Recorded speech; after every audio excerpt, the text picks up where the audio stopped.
Bueno, pues el último evento que tenemos hoy programado es una charla de Alicia Valero Delgado que se titula Transitando hacia Tanatia, límites materiales de la transición ecológica. Voy a presentar brevemente a Alicia. Su actividad investigadora se ha centrado en la búsqueda de soluciones de eficiencia en el uso de recursos y la aplicación de la termodinámica para evaluar el capital mineral de la Tierra, tema en el cual lleva trabajando más de 15 años y del cual ha recibido 4 reconocimientos internacionales. Entre sus publicaciones destaca su libro reciente en coautoría con Antonio Valero, Tanatia, los límites materiales del planeta, publicado por Icaria en 2021. A este último se le unen más de 60 publicaciones en revistas científicas, capítulos de libros, así como numerosas comunicaciones o congresos internacionales. Ha participado en una treintena de proyectos nacionales e internacionales, todos relacionados con el estudio y la optimización de energía y materiales. Forma parte de varios grupos de expertos internacionales sobre materias primeras críticas, que es justo la crisis que estamos empezando a ver ya cada día acelerarse más. Así que sin más, doy paso a Alicia Valero. Sí. Puedes enfocar, creo que a esa pantalla. Bueno, muchísimas gracias por estar aquí, por sobrevivir hasta las, no sé, espero no estar mucho tiempo. Y bueno, estoy enamorada de esta isla, me ha encantado, bueno, me sigue encantando, es alucinante. Incluso la inmensidad del volcán es abrumadora. Realmente, bueno, pues felicitaciones porque yo creo que es un privilegio estar aquí, aunque entiendo que pues, tiene también muchas dificultades. Muchísimas gracias al Cabildo, muchas gracias Nieves, muchas gracias Alfonso, gracias consejero.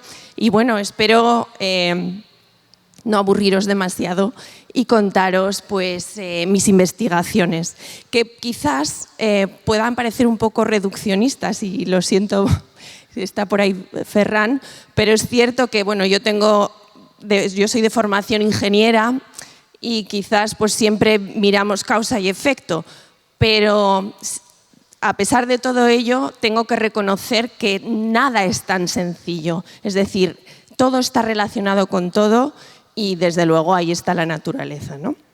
Muy bien, pues empezamos. Este va a ser el índice. Y voy a empezar dándoos una pequeña lección de termodinámica y no os asustéis, porque va a ser sencillo, pero igual que ha comentado Ferran que al final la termodinámica está en todo, pues yo creo que es importante que entendamos 2 conceptos muy básicos de termodinámica, porque entendiéndolos entenderemos también pues, qué es lo que está ocurriendo, ¿no? Nos cuestionaremos la transición energética verde, la economía circular y unas reflexiones finales. Lo que os voy a presentar aquí son datos que hemos ido recopilando junto con mi grupo de investigación, es decir, son datos propios y precisamente por ser datos propios, pues estoy muy preocupada como vais a ver ahora. Bueno, Tanatia y el segundo principio de la termodinámica. ¿Qué es Tanatia?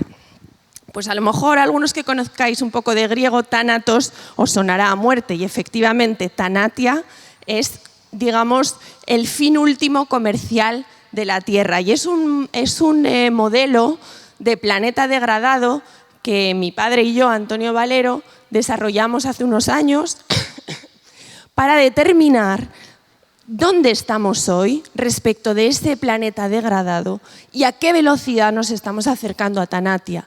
¿Por qué? Pues porque en termodinámica, yo soy termodinámica, siempre necesitamos una referencia para saber en el punto en el que estamos, ¿vale?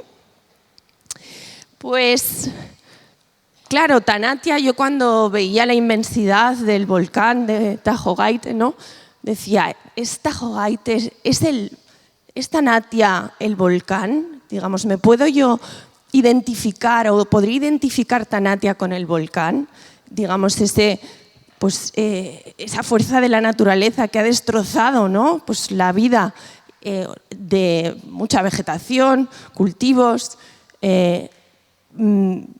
viviendas, etcétera, ¿no? Bueno, vamos a ver que yo creo que hay bastantes diferencias.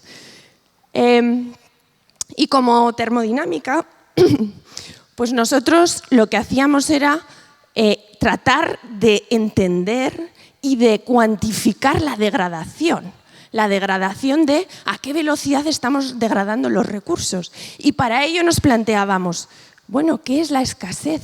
¿Cómo podemos medir lo que es valioso y lo que no es valioso? Desde luego, con el dinero no podemos hacer esa valoración porque el dinero fluctúa, además es muy subjetivo, está basado en dinámicas que prácticamente muchos no entendemos, ¿no? Entonces, ¿qué es la escasez? Bueno, pues la escasez, en primer lugar, podéis estar conmigo de acuerdo o no, valoramos aquello que nos resulta difícil de alcanzar. La improbabilidad de encontrar cosas, la singularidad, la distinción de lo común hace que las cosas sean valiosas. Y eso precisamente en termodinámica es lo que denominamos exergía y por eso necesitamos una referencia para establecer el valor físico de las cosas. Fijaros, primera lección de termodinámica.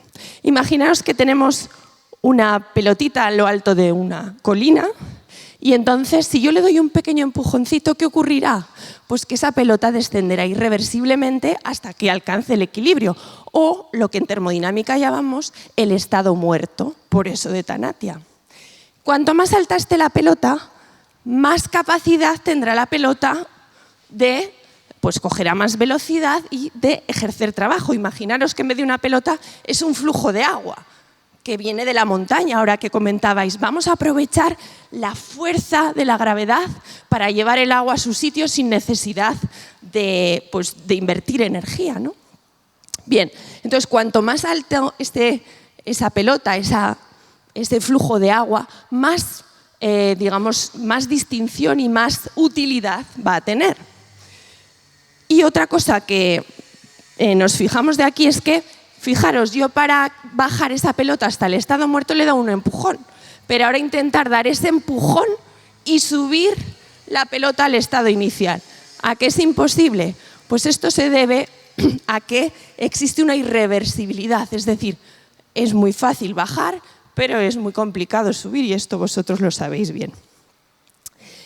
Y esto está relacionado también con, igual que la pelota tiene altura, pues cuando algo está concentrado también tiene utilidad.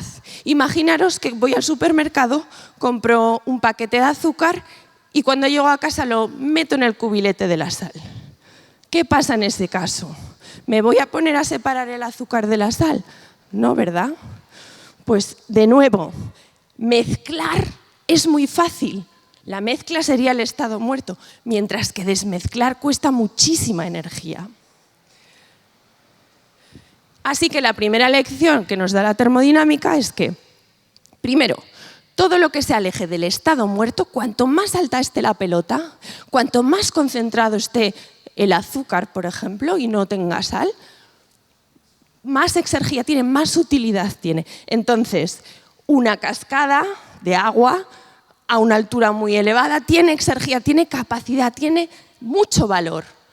Un glaciar que está a una temperatura muy baja en comparación con el ambiente y además es agua pura en comparación con el mar, tiene mucha exergía, tiene mucha utilidad. Y una mina que tiene una concentración elevada de recursos minerales tiene mucha exergía, mucha utilidad porque nos va a costar menos esfuerzo extraer sus recursos minerales. Y la segunda lección, la temible segunda ley de la termodinámica, que nos dice: todos los procesos naturales y provocados por el hombre tienden espontáneamente a la degradación. Y el camino de regreso es muy costoso, incluso imposible. Esta soy yo ahora. Y dentro de unos años, si no me cuido mucho, pues puedo llegar a ser esta. Y os voy a dar una mala noticia.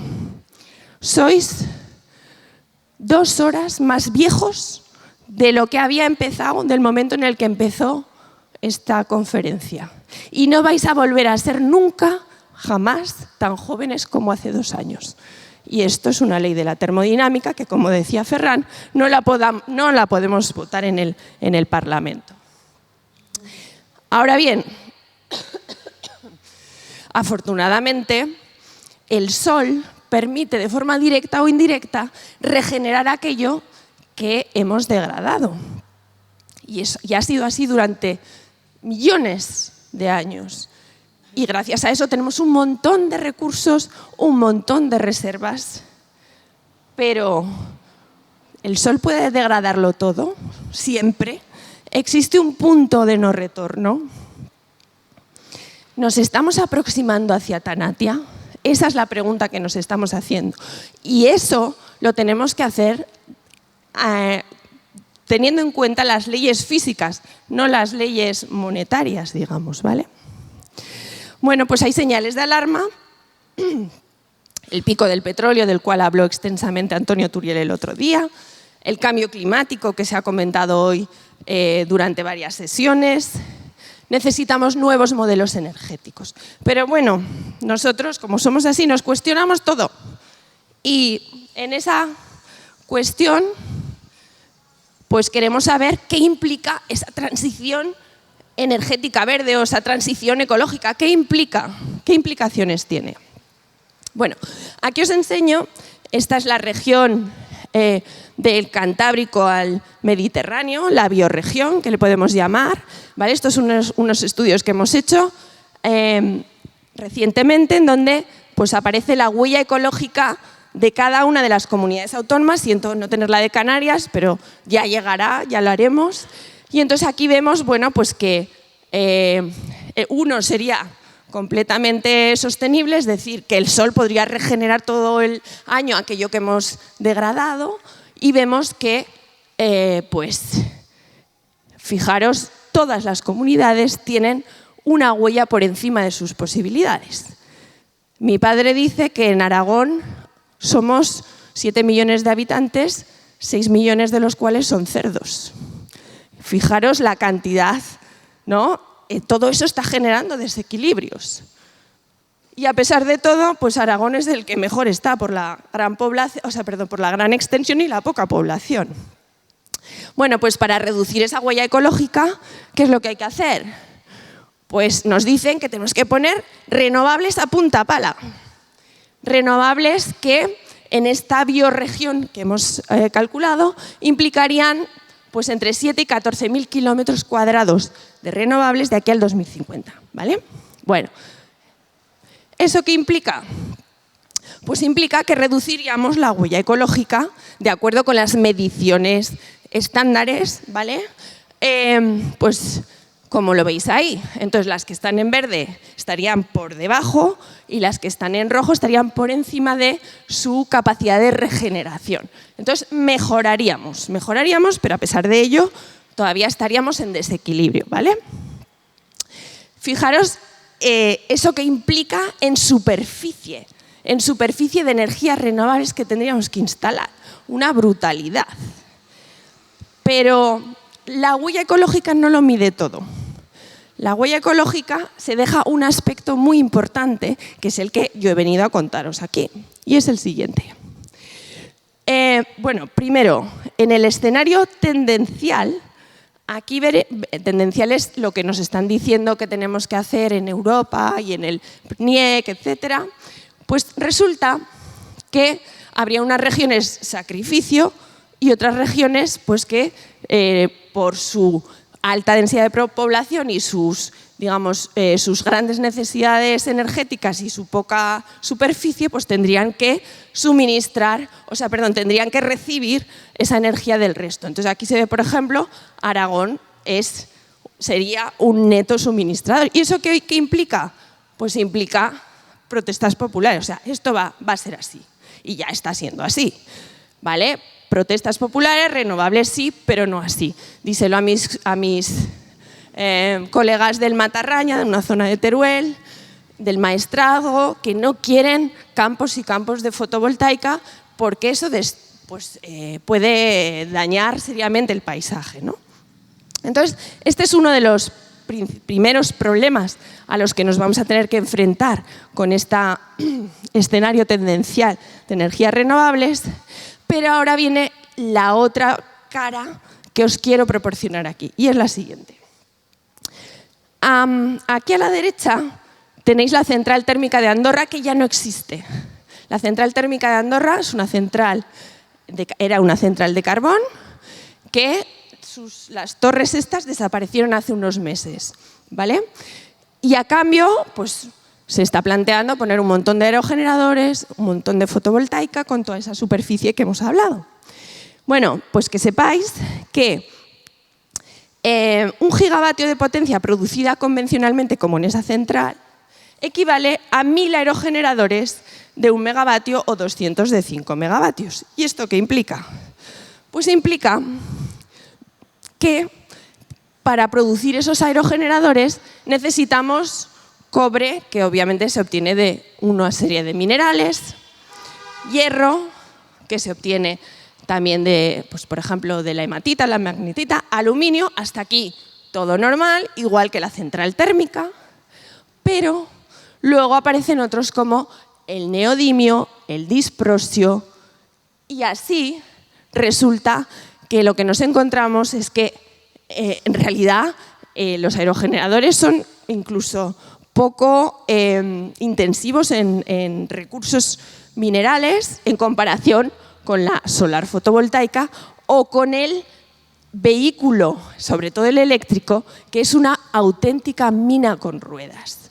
Es decir, que en general la central térmica requiere, según nuestros cálculos, 25 veces menos de materiales que el equivalente en potencia de la eólica. Y a pesar de ello, la eólica era la mejor de las alternativas, ¿vale? Entonces, bueno, os he hablado del neodimio, del disprosio. ¿Qué leches es eso? Bueno, eso es lo que se denomina, son 2 elementos que pertenecen a las tierras raras, que yo creo que cada vez se va escuchando más este asunto. ¿Qué son las tierras raras? Pues son un conjunto de 17 elementos de la tabla periódica que son absolutamente necesarios para los imanes. En general, todo lo que lleva un motor, como el aerogenerador obviamente, tiene tierras raras, ¿vale? Y aquí veis pues, en imanes, en baterías, en pilas de combustible, catalizadores, etc. Bueno, pues la extracción de minerales de tierras raras está aumentando exponencialmente. Y aquí veis el precio, cómo ha ido aumentando de neodimio de disprosio. En el 2010-2011 el precio se disparó. ¿Por qué? Pues porque, como veis arriba, China entonces tenía la hegemonía de tierras raras. Y decidió, pues por conflictos con Japón, decidió hacer un embargo de tierras raras. Y entonces el precio del neodimio y del disprosio subió y todos aquí empezamos a temblar. Y entre otras cosas, en la Unión Europea dijeron, ostras, que aquí la dependencia es brutal y podemos tener un problema muy serio, ¿vale? Hoy en Europa dependemos más de un 90% de las tierras raras de China. Y aunque se están reabriendo minas de tierras raras en otros países, la dependencia sigue siendo muy elevada. Así que fijaros, estamos en la era de la tabla periódica, porque mientras al principio pues, usábamos unos pocos elementos para las tecnologías de entonces, a medida que hemos ido avanzando con las tecnologías, la intensidad material ha ido creciendo exponencialmente. Y es que estos son datos que hemos obtenido pues, en masa, ¿vale? Todavía sigo en masa, de un montón de materias primas que, como vemos, se ha disparado. ¿Y eso qué implica? Bueno, pues esto es un aumento exponencial. Yo creo que hoy entendemos mejor qué significa el aumento exponencial debido a la pandemia, ¿no? De que un contagio pues puede contagiar, una persona contagiada contagia a 2, esas 2 contagian a 4 y así sucesivamente. Y en muy pocos días estamos todos contagiados. Bueno, pues la población crece a un ritmo del 1% anual, más o menos. Pero es que la depredación de la naturaleza crece casi al 3% anual. ¿Eso qué implica? Eso implica que en una generación consumiremos el doble que hoy y en 25 años habremos consumido tanto como en toda la historia del ser humano. Algunos datos para que veáis que no os engaño. Durante el siglo XXI hemos extraído tanto cobre como en toda la historia de la humanidad. en 21 años. Oro, que se utiliza en electrónica, joyería, en estos 21 años 0,5 veces lo de toda la historia de la humanidad. Plata, 0,6 veces, que se utiliza en energía solar, electrónica, joyería. Zinc, en todos los aceros, 0,8 veces. Níquel fundamental para las baterías, 1,2 veces. Cobalto, baterías, pigmentos, motores, 1,56 veces. Aluminio, 1,4 veces. Litio, casi 2 veces todo lo consumido en la historia de la humanidad. Es que esto es un escándalo y esto no se dice en los periódicos. Bueno, ¿cuál es la consecuencia de todo esto, de este consumo disparado de recursos naturales y en especial, en lo que yo me centro, de recursos minerales? Pues que, señores, las minas se agotan. Las minas son yacimientos que tienen mucha exergía porque tienen minerales concentrados y a medida que los vamos extrayendo, pues lo que ocurre es que se van agotando. Y entonces tenemos aquí los denominados picos, que esto se ha utilizado mucho para determinar el pico del petróleo, es decir, el momento en el cual la cantidad que nos dan los yacimientos va disminuyendo y tenemos más demanda que oferta y entonces ahí se estanca. Y bueno, pues con nuestros datos lo que obtenemos es que el pico de las estimaciones más optimistas de recursos seguramente se alcanzará antes de que acabe este siglo. Pero el pico de las reservas, es decir, de lo que hoy podemos extraer, lo que hay aquí y ahora, muchos de ellos ya se han alcanzado y algunos, y de gran parte de ellos, se alcanzará antes de que acabe la mitad de este siglo. Bueno, pues he hablado de la bioregión, desde el Cantábrico al Mediterráneo. Pues si extrapolásemos las necesidades de materiales debido a esa transición que tenemos que hacer a todo el mundo, resulta que necesitaremos casi 4 planetas de reservas de litio, de cobalto pues 3,5, de níquel 2,5, de cobre 2, de plata 2, de neodimio 1,5, es decir, no hay planetas suficientes para abastecer todo esto que se requiere para hacer la transición. Pero, señores, han caído en la cuenta, señores, digamos, de los gobiernos, han caído en la cuenta que la transición, tal y como se la están planteando, es físicamente imposible. Y te dicen algunos geólogos, aquí tenemos a nuestro compañero Antonio, que mañana nos dará una charla, te dicen, no, es que la Tierra está por explorar. Sí, la Tierra está por explorar y podemos ir a los polos, podemos ir al Amazonas, podemos ir a los puntos más remotos para seguir extrayendo del interior de la Tierra, ¿no? Pero fijaros, haciendo estudios en función de las reservas que existen, ¿cuándo alcanzaremos ese pico? El momento que alcanzamos el pico, obviamente, igual que ha ocurrido con el petróleo, ¡puf!, se disparan los precios, empiezan a haber problemas muy graves y muy serios, conflictos, etcétera, ¿no? Para el litio, que es esencial para los coches eléctricos mismo, ¿no? Esto es la producción histórica, los puntos, y ahí vemos las distintas curvas en función de las reservas. Las reservas menos optimistas darían un pico en el 2032. Otros estudios dicen que hay más reservas, que son 40. Si nos vamos de reservas a recursos, es decir, considerando que la tecnología mejorará, que hay unos yacimientos que se cree que puede haber por aquí y por allá, bueno, pues el pico en el 2049. Si duplicamos esas mejores estimaciones, el pico se alcanzaría en el 2060. O sea, no llega 30 años después. Y en el mar, pues hasta el 2078. Fijaros, que son 30 años en la historia de la humanidad, que son 30 años en la historia del planeta, es que no es nada. Y aquí el problema es la exponencialidad, no la cantidad que hay, sino la exponencialidad. Bueno, y esto tiene otra derivada. Y aquí nos metemos otra vez en terreno termodinámico. aquí os muestro varios estudios que hicimos para un montón de minas de todo el mundo, de cobre, de oro o de zinc, y veis otra vez la exponencial.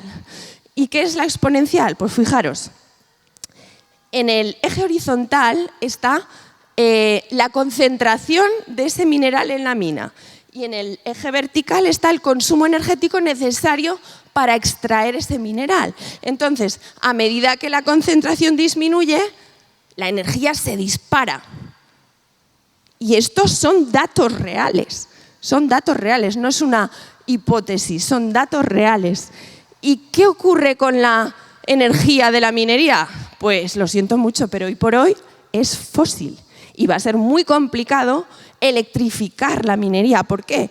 Pues porque si habéis visto una mina, son agujeros, la de cielo abierto en especial, son agujeros inmensos en la naturaleza y entonces hay camionazos que tienen un diámetro de rueda como yo, incluso superiores, camionazos a base de diésel, que lo que hacen es ir metiendo toda la roca que van explosionando, ¿vale? Y obviamente, pues a medida, al principio, todo está accesible. Las cerezas del árbol, al principio, no necesitamos una escalera, pero cuando las cerezas del árbol de las capas de abajo se agotan, tenemos que coger una escalera y la cosa se va complicando. Bueno, pues eso ocurre con la minería. Total, que la energía va a aumentar exponencialmente y con ello las emisiones. Y si la transición depende de los minerales y los minerales dependen de la energía fósil, pues ya me diréis qué negocio estamos haciendo. Bueno, y entonces, claro, nosotros desde este punto de vista, nuestro objetivo era determinar en términos físicos lo que supone extraer esos recursos minerales. Y entonces, bueno, pues ahí tenemos la exergía y al final, no me voy a meter con esto, pero lo que nos dice es que a medida que vamos extrayendo lo fácil, pues empieza a aumentar la energía y en el límite llegaríamos a Tanatia, ¿vale?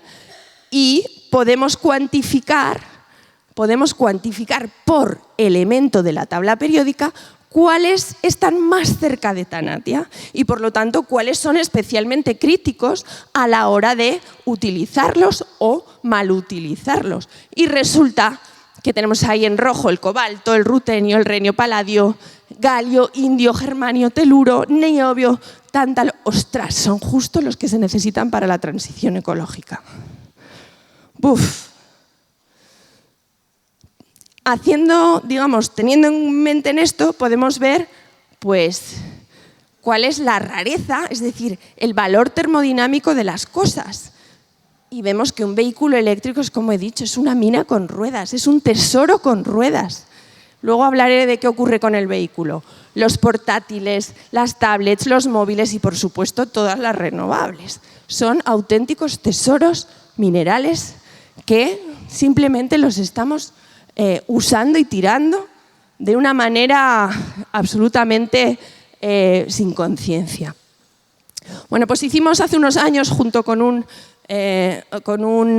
instituto alemán, un estudio de un montón de aparatejos que tenemos en casa, ¿vale? Y analizamos la rareza termodinámica, es decir, el valor de las cosas en términos físicos frente a pues, cuánto se está vendiendo, ¿vale?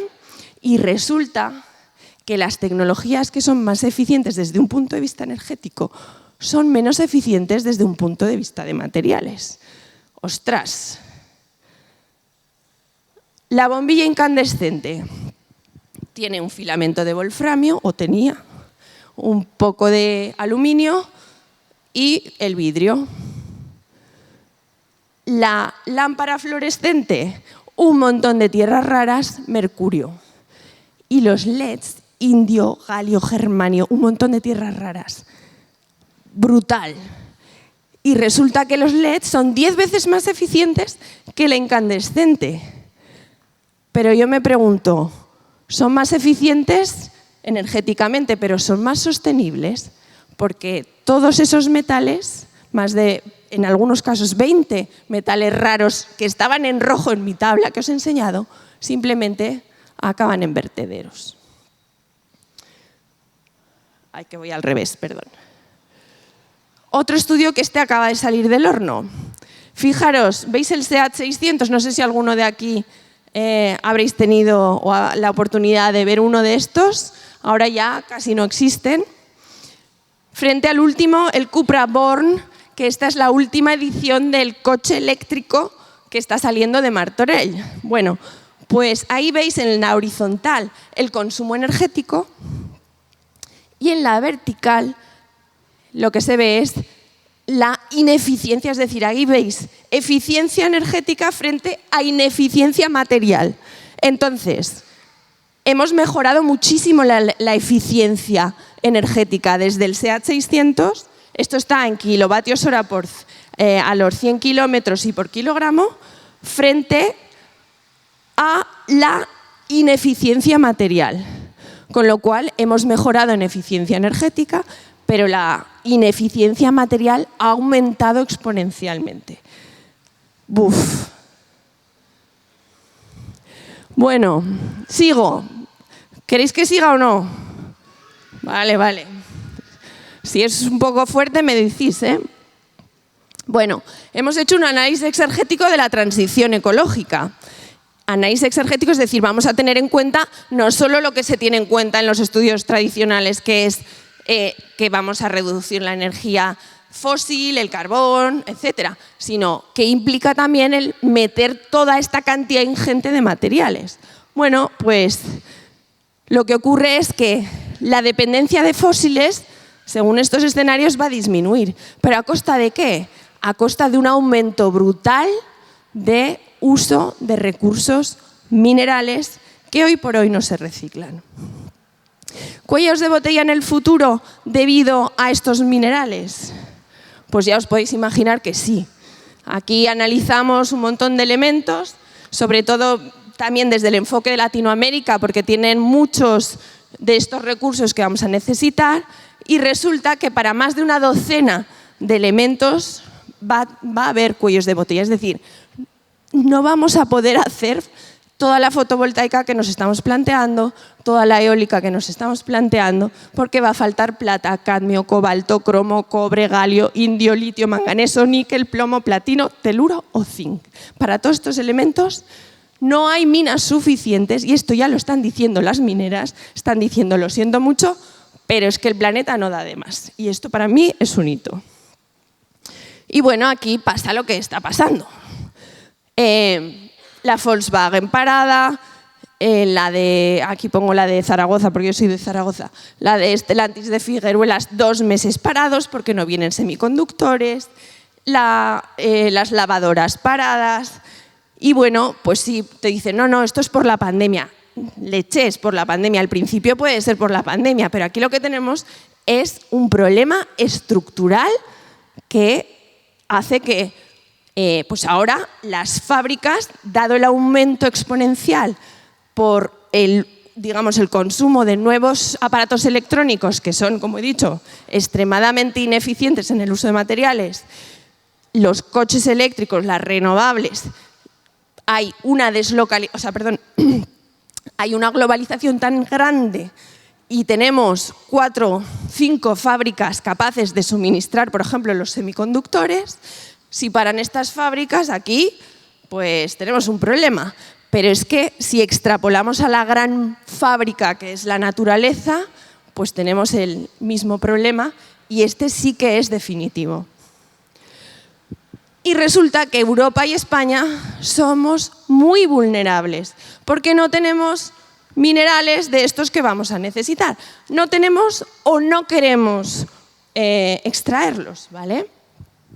Aquí tenemos, bueno, en varios diagramas de Sankey, en términos, de nuevo, exergéticos, en el de la derecha vemos cómo importamos, sobre todo, todos estos recursos que son extremadamente necesarios. Tenemos un déficit muy importante y, con perdón, en Europa están acojonados porque ven que dependemos, sobre todo de China, de todas estas materias primas. Y en Europa o no hay, como digo, o no se quieren abrir. Con lo cual, todo esto que se está diciendo que queremos abanderar la transición ecológica va a ser complicado. Existen límites minerales a la transición ecológica, así de claro, y algo hay que hacer. ¿Qué hay que hacer? Bueno, pues entre otras cosas mejorar, por ejemplo, las tasas de reciclado. Pero muy poco se recicla. Estamos hablando de que esos elementos que son extremadamente escasos y que son necesarios para las renovables y para la transición digital, resulta que se reciclan en menos de un 1%. Yo diría que ni siquiera, porque se subciclan en realidad. Así que suenan las alarmas.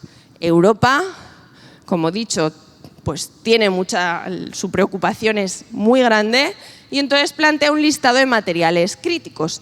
Y ese listado de materiales críticos se basa en necesitamos todos esos elementos para desarrollarnos y además esos elementos están localizados en muy pocos países, lo que nos hace extremadamente vulnerables.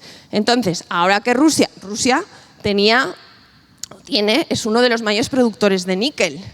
El níquel con la guerra se disparó tanto que en Londres, la bolsa de Londres tuvo que frenar la cotización. Y esto que está ocurriendo en China, que tiene muchos recursos, pero no es nada en comparación con China, pues si a China le da por cerrar el grifo, apaga y vámonos, ¿vale? Bueno, pues nada menos que 30 minerales críticos. En el 2011, que fue la primera lista, había 14.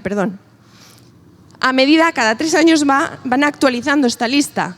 Si seguimos así, toda la tabla periódica va a ser crítica.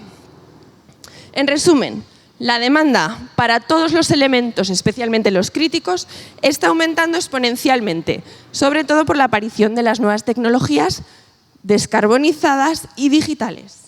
Las leyes minerales, es decir, la concentración de las minas, va disminuyendo porque se están agotando y el reciclado es escaso, muy escaso todavía.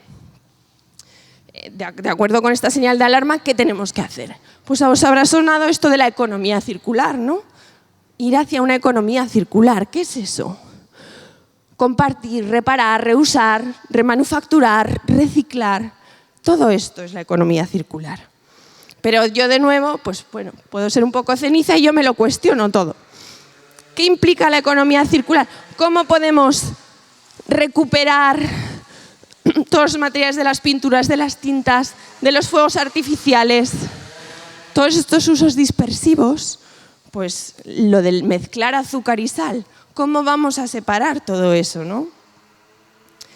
Y si miráis a vuestro alrededor, todo está hecho de una mezcla de un montón de materias primas. Y es que los metalúrgicos y los de ciencias de materiales siempre están buscando nuevas recetas, mezclando todo con todo para conseguir propiedades maravillosas. Y se está consiguiendo. ¿A costa de qué? A costa de mezclar azúcar y sal. A costa de, pues, lo que se denomina híbridos monstruosos, son mezclas entrópicas que ya han alcanzado el suelo, ya han alcanzado Tanatia, imposibles de separar.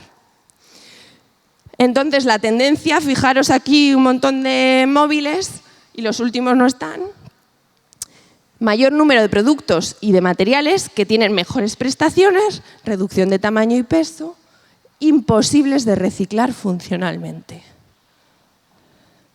Y es que, si entendiesen los que fabrican los materiales y los que fabrican las tecnologías un poco de termodinámica y de metalurgia, se darían cuenta de que tú no puedes mezclar determinados materiales con otros porque entonces existen límites de separación, ¿vale? Esto es la rueda de la metalurgia que la desarrolló un colega alemán, Markus Reuter, en donde nos dice que si queremos de un cacharro ir a por el hierro, pues vamos a perder el platino, el rodio, el paladio, el cobre, el cadmio, el arsénico, el cloro. Y resulta que casi siempre vamos por el hierro. Pero, ¿qué hay de esos elementos pequeños, no?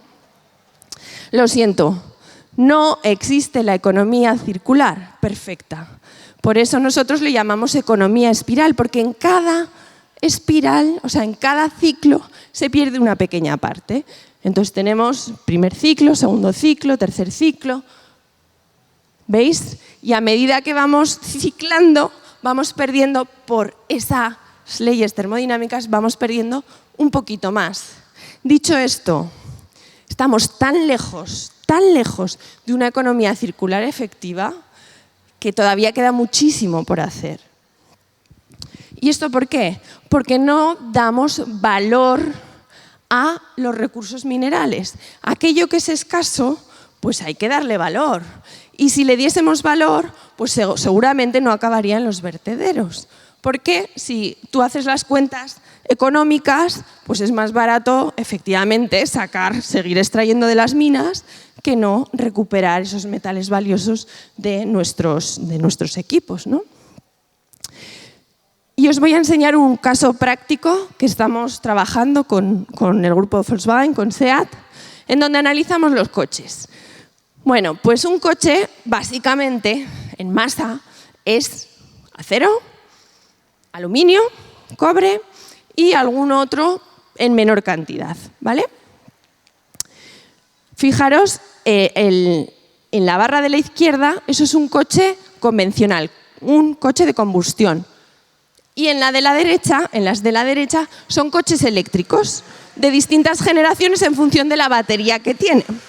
Entonces ya vemos de entrada que en masa, ¿vale?, un coche eléctrico tiene más masa que un coche convencional y que casi todo se lo lleva el hierro, el aluminio y el cobre.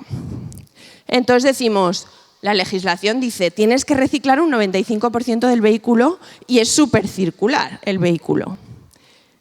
Pues para eso, con conseguir el cobre, el hierro y el aluminio, ya está, ya lo he conseguido y así es.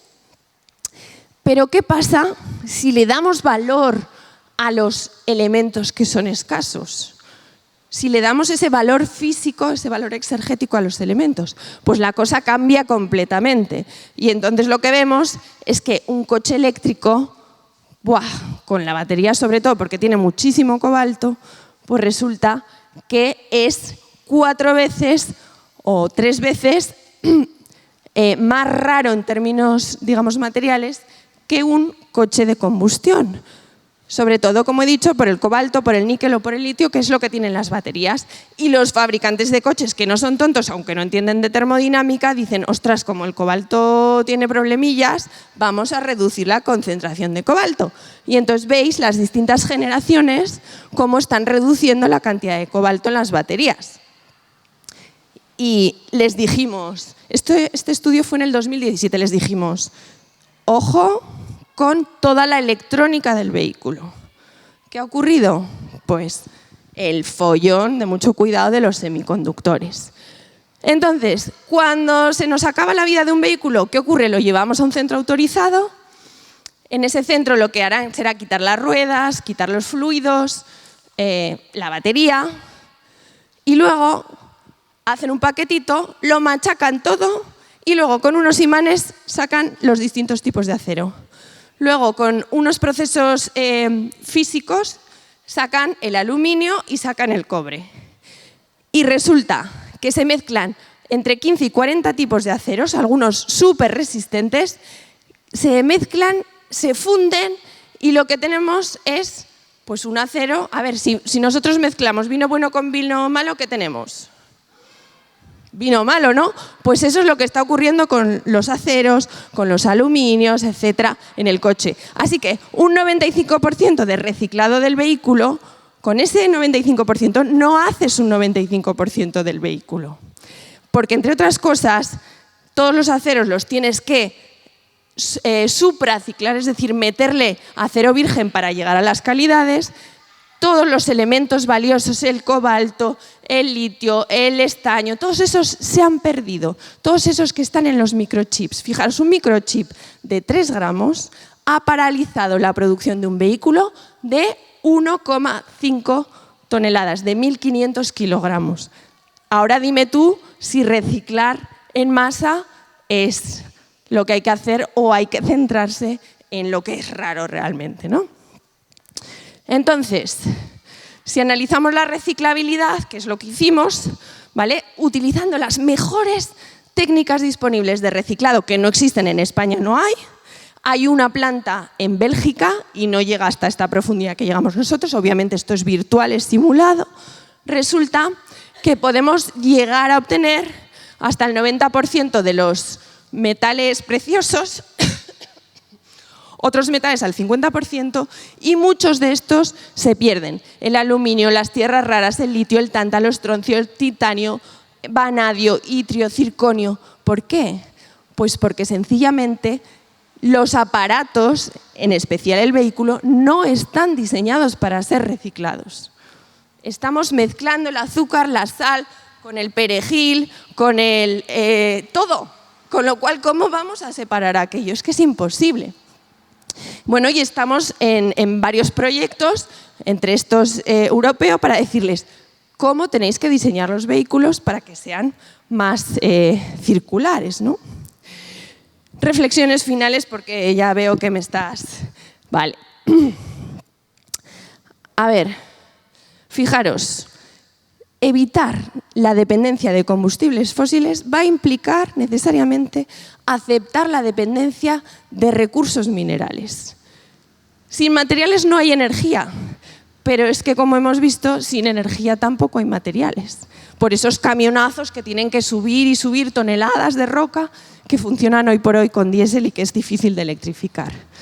Las soluciones van a ser multidisciplinares y muy complejas, por eso del reduccionismo, porque entran en juego ahora el medio ambiente, materiales, energía, pero aspectos sociales que yo no trato porque sinceramente me sobrepasan, pero que son importantísimos y que habrá que incorporar a gente de todos los perfiles para llegar a este tipo de soluciones, puesto que vamos a entrar en una época realmente difícil y yo creo que lo de Ucrania no es más que el principio, ¿vale?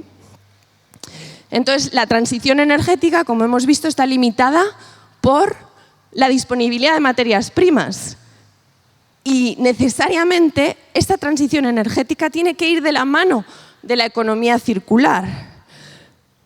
Y lo pongo entre comillas, porque ya vemos que la economía circular no es un círculo perfecto, siempre hay pérdidas, ¿vale? Pero hay que pensar en que los residuos no son un problema. Fijaros, el mercurio de los fluorescentes se recicla. O sea, los fluorescentes se reciclan. Los llevamos a un punto limpio. ¿Pero por qué se reciclan? Se reciclan porque tienen mercurio y no queremos que ese mercurio acabe contaminando nuestros suelos, nuestras aguas. Y yo lo he visto. Al final de un año de recuperación de un montón de fluorescentes, consiguen como 1 litro de mercurio. ¿Sabéis qué hacen con este mercurio puro? Lo mandan a vertedero. Porque, pues, lo que queremos es tenerlo controlado para que no contamine. ¡Qué barbaridad! Y esto está ocurriendo en muchos sitios, porque lo que queremos es tener bien compartimentados y localizados los residuos para que no dañen al medio ambiente. Eso está bien, pero es que los residuos son una oportunidad, ¿vale? Esos límites que no nos hacen cerrar completamente los círculos, esos límites que nos hacen tener espirales, pues a pesar de que existen, como he dicho, estamos muy lejos de alcanzar, digamos, un óptimo, ¿vale? Y para ello, pues por muy buenos que sean las técnicas de reciclado, nunca serán suficientemente efectivas si no pensamos en ecodiseñar los productos. Evitar las mezclas monstruosas, evitar mezclar ese azúcar con la sal, con el perejil y así sucesivamente. Y hacer que los podamos desensamblar fácilmente para que luego los podamos tratar de forma adecuada. Con el vehículo que os comentaba antes, en SEAT tienen una imagen de un coche que se le ve la silueta solo con la electrónica que tiene. ¡Qué barbaridad! ¿Cómo es posible la electrónica que tiene todos esos elementos escasos y críticos está dispersa en todo el vehículo. ¿Por qué no concentramos toda la electrónica en un punto para que los CADs, los centros autorizados, la extraigan y luego la traten como la tienen que tratar, como un residuo, como un RAE, un residuo de aparatos eléctricos y electrónicos? Esto no se lo han planteado.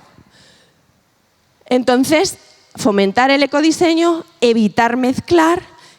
Tengo entendido que aquí, al contrario que en Zaragoza, tenemos el contenedor orgánico, pues por favor, utilizar el contenedor orgánico, porque en cuanto metemos el contenedor orgánico en el contenedor de restos, toda esa materia orgánica ya la hemos perdido. Entonces, ser conscientes de todo esto, de esos límites termodinámicos. Dado que es imposible alcanzar el 100% del reciclado, voy terminando, y que la demanda aumenta exponencialmente, pues lo siento mucho, pero vamos a tener que seguir investigando en encontrar nuevos yacimientos minerales, y esto es lo que está haciendo Europa. Está tratando de buscar yacimientos en toda Europa pues para ser lo más autosuficientes posibles. ¿Y esto qué está causando? El efecto NIMBY. ¿Qué es el efecto NIMBY? Not in my backyard, no en mi patio trasero. Yo no quiero una mina cerca por todos los problemas que me causa. Eso sí, quiero renovar mi teléfono móvil cada 6 meses. Esto es una contradicción evidente que hay que superar y hay que planteárselo seriamente, ¿vale? En definitiva, en un planeta finito no caben deseos infinitos. Haciendo números, y lo digo realmente desde la primera persona, cada vez que hago números me asusto, porque esa curva exponencial, dices, Dios mío, estábamos mal, pero cada vez estamos peor. Hay que reducir drásticamente el consumo, es que no queda otra. O sea, la economía circular en el sentido de volver a utilizar los materiales, hay que hacerlo, por supuesto. Las energías renovables, no, a pesar de todo lo que he comentado, están fuera de duda. Hay que hacerlas de una manera, digamos, acorde con las necesidades que tenemos, no sobredimensionar, ¿no? Pero, a pesar de todo, no dan los números. Hay que reducir el consumo drásticamente y cuanto antes lo hagamos mucho mejor. Y esto supone un cambio radical de los modelos económicos. ¿Habéis estado alguno en Zaragoza vosotros? ¿Sí? ¿Alguno? ¿Sabéis qué es esto? El pilar, la pilarica. Bueno, pues la pilarica, que sepáis, os la vendo. ¿Os la vendo? Yo he hecho los cálculos y os la voy a vender al precio del ladrillo. Y el precio del ladrillo aumenta un montón, ¿eh? Bueno, pues os la vendo a 2 millones de euros. ¿Qué os parece? ¿Me la compráis? Barata, ¿no? Bueno, pues esto es lo que se está haciendo hoy en día con, en general, todos los bienes de consumo, porque el Producto Interior Bruto y otros indicadores económicos no tienen en cuenta las futuras generaciones. Cuanto más escaso sea un recurso, mayor es la deuda con la naturaleza y con las generaciones que vendrán, porque van a necesitar mucha más energía para seguir obteniendo esos recursos. Porque el capital mineral y en general el capital natural es un patrimonio natural de los que viven hoy, pero también de los que van a nacer.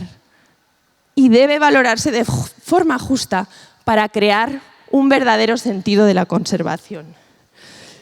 Y para terminar, nosotros, mi padre y yo, damos una clase de sostenibilidad energética a los alumnos y una de ellas, pues les explicamos a los futuros ingenieros cuáles deberían de ser las leyes de la eficiencia de los recursos. Y la última de todas que les explicamos es la ley de la eficiencia, que es la ley de la reposición. Y dice así: la naturaleza es el bien más preciado que tenemos. Pertenece a todos los que viven y a todos los que vivirán. Nada se debe de extraer de ella sin reponerlo. Y eso implica varios corolarios. El primero, cuanto mayor sea el coste de reposición, más debe conservarse un recurso. Cuanto mayor sea esa rareza, más sentido de la conservación tenemos que tener con eso.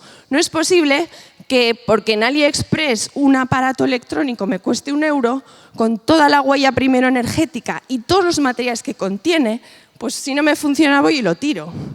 No se pone en valor todo lo que le ha costado a la naturaleza producir eso. El corolario 2. Los productos biológicos se reponen con el sol, los geológicos con el calor interno de la Tierra. Cuide incluso más estos últimos, no solo, obviamente.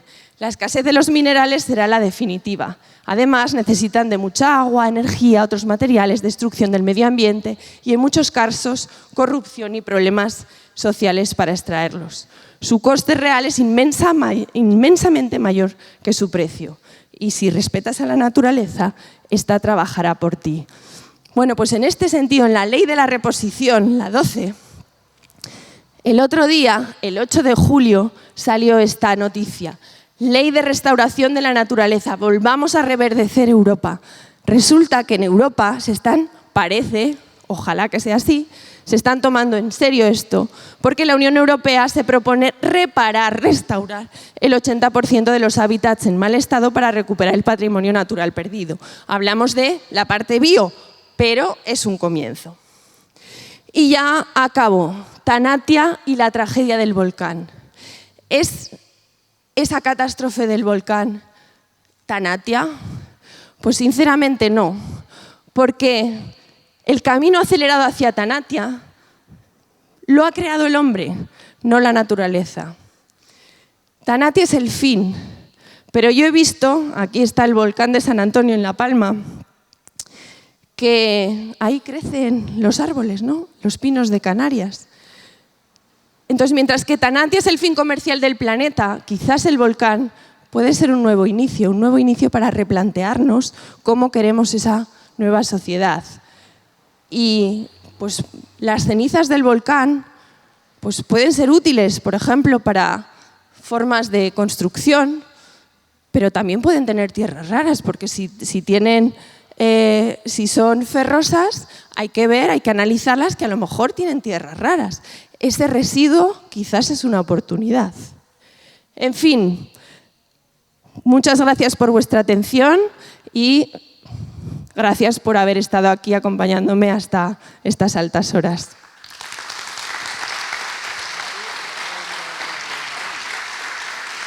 Como quieras.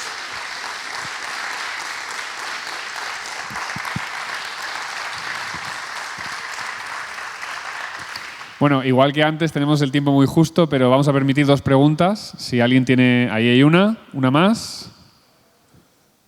Bueno, empezamos con esta.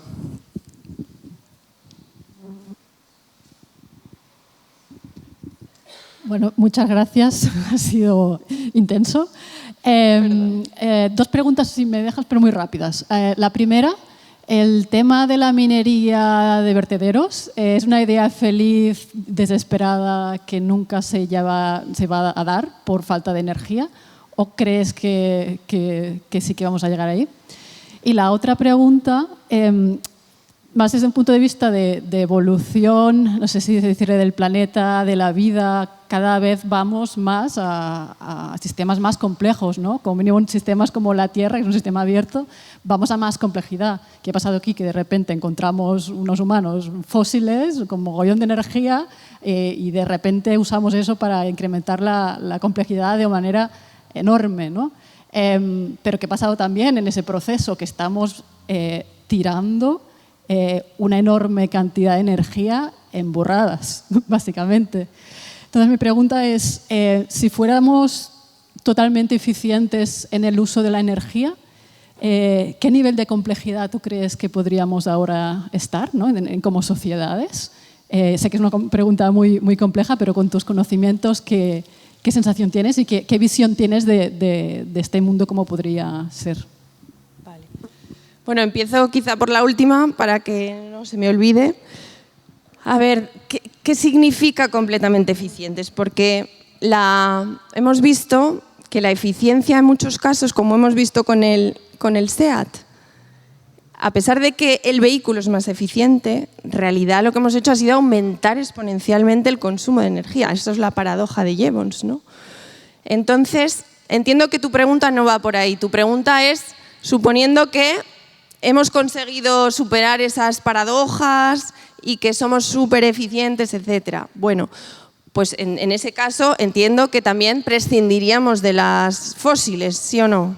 vale, en un escenario donde prescindimos de las fósiles, donde utilizamos la energía mejor posible. Ahora está la otra variable y es ¿cuánto es suficiente? Como el libro de Turing, ¿no? ¿Cuánto es suficiente? O ¿cuánto es bastante? Claro, si tú haces cuentas, si nosotros hoy por hoy con el consumo que tenemos y mejorando al tope la eficiencia, no dan de sí los materiales. Es decir, tendríamos que reducir. Y estamos haciendo escenarios de descenso energético por sector para ver cuánto habría que reducir. Y esto, como lo decía Antonio, no significa reducir, perder calidad de vida. Es decir, hay que replantearse todo. Modelos mucho más locales, modelos menos del monocultivo, ¿no? Que aquí tenemos también el problema del monocultivo, de la dependencia muy fuerte del exterior. Entonces hay que mirarse en el ombligo y decir cómo lo hacían en el pasado, porque en el pasado, como decía Ferran también, ¿no? Probablemente esté la solución. Entonces, eficiencia no es suficiente, hace falta suficiencia. Eficiencia y suficiencia si queremos llegar a un estado estacionario del planeta. Y ya me gustaría decir otra cosa, pero es que os lo juro, o sea, que yo he hecho las cuentas, que es que no da de sí. Tal cual estamos acelerando, digamos, el uso de los recursos y tirándolos, las cuentas no dan. Entonces, bueno, pues o nos damos cuenta ahora o nos daremos cuenta dentro de pocos años, porque ya lo estamos viendo, todas las señales, y la leche que nos vamos a meter va a ser todavía más gorda, ¿no? Entonces hay que hacer una pensada muy, muy profunda. La minería urbana, pues hay más oro en los vertederos que en las minas.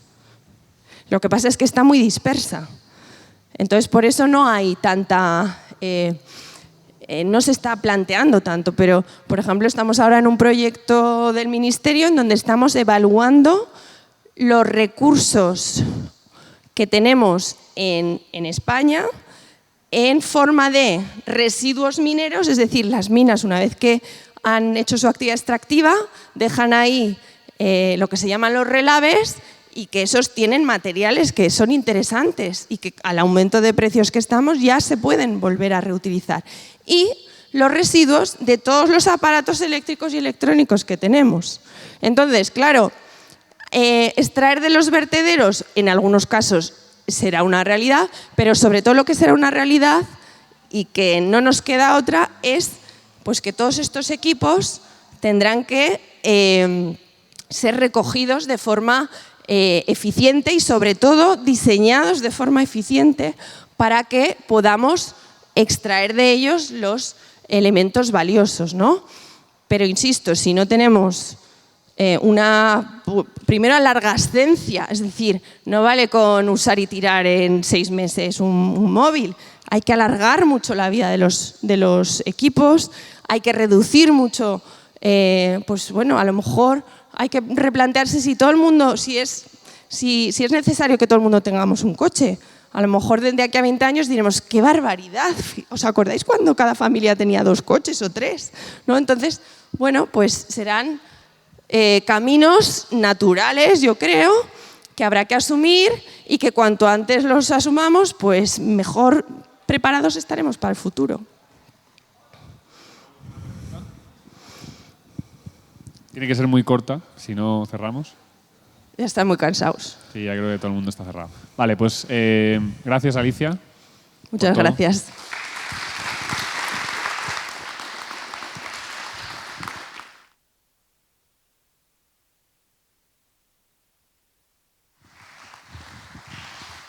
Y nada, cerramos. Mañana a las 10 de la mañana estaremos aquí con una ponencia de lujo, que es Fernando Valladares Ros, doctor en biodiversidad, doctor en ecología y una referencia internacional en su campo. También estará Marta Rivera Ferre, que es autora del IPCC, estará online.